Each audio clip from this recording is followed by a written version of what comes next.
Professor, você estava falando aí mais cedo do lance do impeachment sendo, inclusive, um processo natural da democracia que aconteceu no começo dos anos 90 e tal. Bom, a gente acabou de sair de um impeachment e agora a gente tem uma galera aí, porra, nervosa para tirar o Bolsonaro. Num improvável cenário, na minha opinião, num cenário bem improvável de um impeachment do Bolsonaro, isso teria um impacto muito negativo para o Brasil nas relações internacionais? Olha, teve, assim, uma democracia, ela se consolida quando acontecem transições de poder da maneira planejada. Assim, impeachments acontecem, obviamente, eles são um pouco traumáticos, mas quanto mais a democracia consegue passar o poder de um governo que está terminando o seu mandato para outro, mais consolidada ela é, melhor vamos dizer, sua reputação também, sua estabilidade democrática, né? O que aconteceu nos Estados Unidos é um sinal de uma democracia muito fragilizada, que é a pessoa derrotada não Não aceitar a reconhece própria derrota. a própria derrota. Então, o que a gente teve no Brasil, nos Estados Unidos foi uma transferência não pacífica de poder. Morreram pessoas, né? É, então, assim, o ideal, obviamente, é que você não tenha com alta frequência um impeachment. Por quê? Porque para futuros presidentes isso é um problema, porque lá, vamos supor que ele vai sofrer um impeachment e o próximo presidente que viaja para um país e promete assim, vamos dizer, eu vou implementar um acordo de comercial, eu vou defender um acordo comercial entre o Brasil e seu país. Outro lado, se pergunta, será que esse cara ainda vai estar no poder daqui a um ano? Porque já que tanta gente está sofrendo um impeachment, então no Peru, por exemplo, isso tornou-se um problema sistêmico. A maioria dos presidentes estava enfrentando o risco de impeachment. Então, ninguém era muito difícil negociar com o presidente peruano. Agora, no caso, obviamente você também pode dizer, um presidente que viola a lei e não sofre impeachment também é um problema. Porque daí a percepção de fora é alguma coisa lá não está funcionando bem. Porque existem leis claras e quando o presidente viola essas leis, a princípio ele deve sofrer as consequências disso, inclusive porque isso pode abrir um precedente de que qualquer futuro presidente está vendo o que está acontecendo e diz, olha, o cara conseguiu dar um jeito, então eu posso continuar no mesmo estilo, basicamente, sem me preocupar com o As impeachment. leis não me atingem. Que é vamos dizer, o maior teste da democracia, né? Se as leis atingem assim, são aplicadas contra os poderosos. Os poderosos. Então, eu obviamente converso muito com pessoas que justamente defendem o impeachment imediatamente, mas eu conversei muito com pessoas nos Estados Unidos que trabalharam para impeachar o Trump. E aconteceu 2 vezes, e 2 vezes o Senado não ratificou o impeachment. No caso americano é um pouco diferente. O presidente pode sofrer impeachment no Congresso e se mantém no poder. Aqui é diferente. Quando o Congresso vota por impeachar o presidente, ele já é afastado. Entendeu? O Congresso que é mais poderoso, então. Nesse sentido. Sim. E muitas pessoas que detestavam o Trump diziam é importante o Trump perder uma eleição. Porque se você tira ele de lá, ele para sempre vai dizer eu fui tirado de maneira legal. Tudo bem, agora ele perdeu uma eleição e mesmo assim diz que foi. Então, assim, eu acho que há bons argumentos dos dois lados. E a gente tá indo pro mesmo caminho aqui no Brasil, não tá? A gente Sim, vê o presidente puto com as urnas. O que é engraçado, porque ele foi eleito pelas urnas. Verdade, não reclamou. Não, e muitas vezes ao longo da sua carreira. Exato. Muitas vezes, repetidas vezes. Eu acho que a expectativa lá fora é que uma repetição do 6 de janeiro nos Estados Unidos, né? Ou seja, algo parecido aqui seria o melhor dos cenários. Ou seja, o que é? O presidente diz, o presidente é derrotado, não aceita, tem 5, 10 pessoas que morrem em confrontos, mas o novo governo assume. A gente pode não copiar essa parte aí, né? Sim, mas claro, mas digo, se for desse jeito, eu acho que seria um cenário até positivo. Consolida a democracia. Porque eu vejo poucas pessoas que hoje conseguem imaginar o Bolsonaro passando a faixa pro Lula, por exemplo, ou Dória. Nossa, acho impossível. Não, acho que pro Dória ele até Eu também passaria, acho. mas pro Lula... Também acho. Então, Pro assim... Lula também não. O cara falou tanto, vai voltar o PT. Então, eu Então- acho que ele daria um golpe só pro Lula não voltar. Então, assim, eu acho que isso assusta muita gente hoje, fora, que inclusive investidores que estão pensando...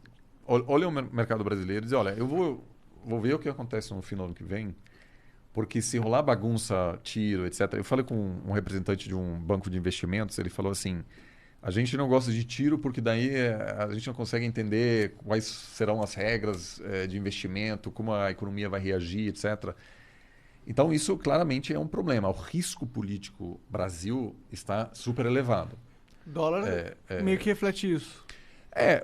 O dólar, mas também os investimentos. Se você hoje a participação de investidores estrangeiros na Bolsa Brasileira é muito menor do que era antes. O né? que para nós pode ser positivo.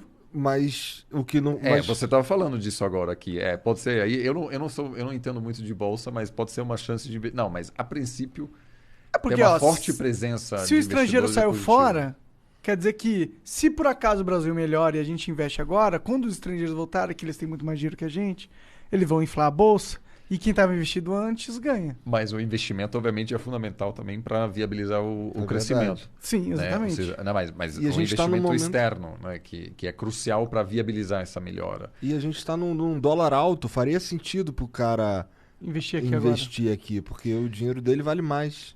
E a situação até pode piorar, porque se a taxa de juros nos Estados Unidos subir, que pode acontecer no momento, né? Porque tem um risco de inflação, aí muita gente tira o dinheiro daqui, coloca lá, porque tem um bom retorno. Sim. Sem E é muito muito, risco. exato, muito menos risco. Então, assim, eu infelizmente acho que a gente pode sim ter uma repetição com uma grande diferença.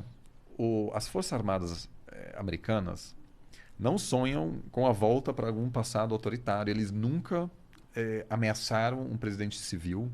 Ou seja, controle civil sobre as Forças Armadas americanas é, assim, 100% seguro. Nunca houve uma dúvida sobre como as Forças Armadas iam se comportar no dia 6 de janeiro nos Estados Unidos. Aqui eu acho que tem muita dúvida. Tem muita dúvida. Então, mas muita mesmo. por isso muita gente de fora olha e diz, está acontecendo uma coisa parecida com os Estados Unidos, só que as Forças Armadas brasileiras, o que vão fazer? O resultado não vai ser o mesmo, talvez. Então, por isso eu acho que muita gente está agora dizendo, olha, eu vou aguardar um pouco o que vai acontecer. E isso é uma preocupação da comunidade internacional, porque o Brasil é uma das maiores democracias do mundo. E uma erosão da democracia brasileira representaria inclusive para o governo americano, um desafio grande sobre como lidar com aquilo. Porque daí tem uma série de questões. Será que a gente vai isolar o país? Será que a gente... Nossa, é o fim do mundo essa porra acontecer. Então, se o Bolsonaro dá um golpe... Cara, é tão absurdo que eu acho que é impossível. Eu também acho que é impossível, porque seria a ultimate pau no cu do Brasil. Não, o quanto tempo o Bolsonaro sustenta um golpe no Brasil?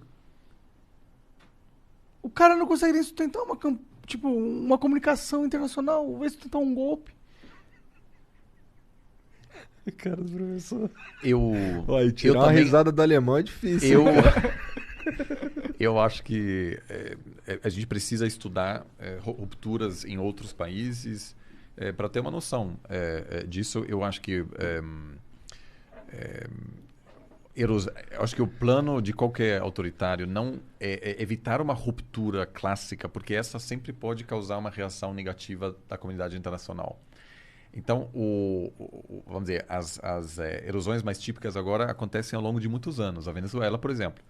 A Venezuela era um país democrático, hoje não é mais. Só que ninguém sabe a data em que a Venezuela deixou de ser uma democracia.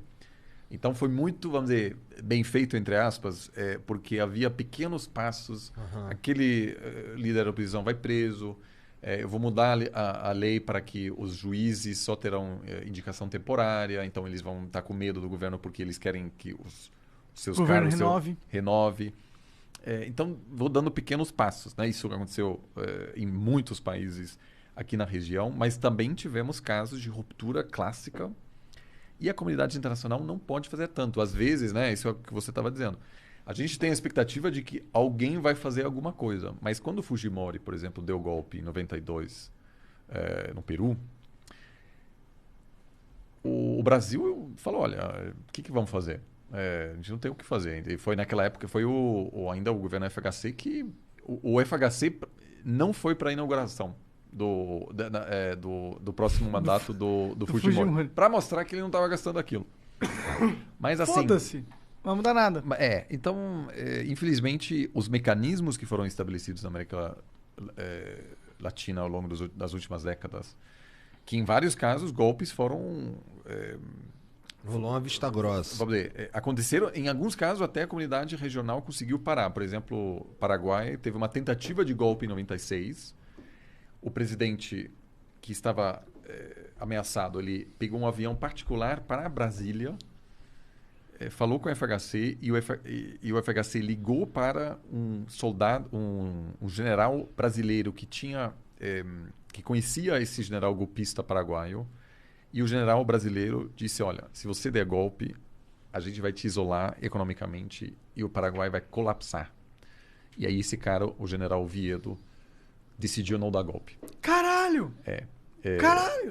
Inclusive, isso é uma história incrível. O embaixador brasileiro em Assunção fez uma festa de aniversário dele, mas não era o aniversário dele, para chamar esse Oviedo e toda a High Society de Assunção para que o presidente pudesse, durante essa festa, pegar o aviãozinho para o Brasil para ter a palavra. Ele queria que isso fosse feito ao vivo. E o FHC conta isso nas memórias dele. Mas a gente também entrevistou o presidente Vasmossi, o Paraguai naquela época, que disse, olha, você tem que resolver isso para o FHC. E o FHC agiu e protegeu a democracia paraguaia. Cara. É um dos grandes aí ele momentos. ganhou uns pontos na minha concepção do FHC. Ganhou uns pontinhos aí. Tá vendo? Aí, você é James Bond.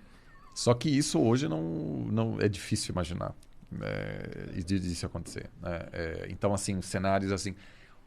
Tanto o FHC quanto o Lula tentaram parar o Chaves. Chegaram a conversar com ele.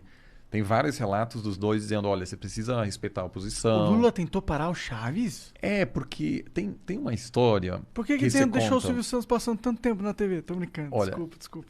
Caralho, cala a boca. Pode me cutucar agora. Muita gente acha que o Lula e o Chaves eram aliados. Mas o projeto do Chaves era uma ameaça à liderança brasileira. Então, não havia uma relação tão simples assim. Obviamente, as empreiteiras brasileiras, a gente sabe disso agora, ganharam muito dinheiro na Venezuela. E muitos de maneira não tão lícita. Mas essa aproximação teve, acima de tudo, interesses econômicos. A visão de mundo do Lula é muito diferente do que o Chaves pensa. Né? Enfim, então... A Venezuela era um problema para o Brasil porque, por meio de subsídios de petróleo, etc., a Venezuela queria se projetar como uma liderança latino-americana. E o Brasil dizia, opa... nós que essa porra aí, meu irmão. Então, assim, havia sim uma tentativa porque o Brasil sabia que um colapso venezuelano pode levar a uma intervenção americana, que é um péssimo precedente, porque daí, além das tropas americanas na Colômbia, você tem tropas americanas na Venezuela, e quando o Trump de fato começou a ameaçar a intervenção na Venezuela, até as Forças Armadas brasileiras diziam, não, a gente não quer isso. Então, um país colapsado perto de você sempre é o problema. Refugiados, narcotráfico, hoje a Venezuela é um narco-estado. Então é muito ruim para o norte brasileiro. O narco-estado, ou seja, eles produzem muita droga. Produzem muita droga, mas mesmo da mesma forma, né? Eu não aqui quero comparar o Afeganistão com a Venezuela, mas ambos os países têm um problema de governança. O Estado não está presente em todas as províncias. É como se o Rio de Janeiro, as favelas, fosse o país inteiro. Bom, no caso venezuelano, obviamente, por ser um país de muita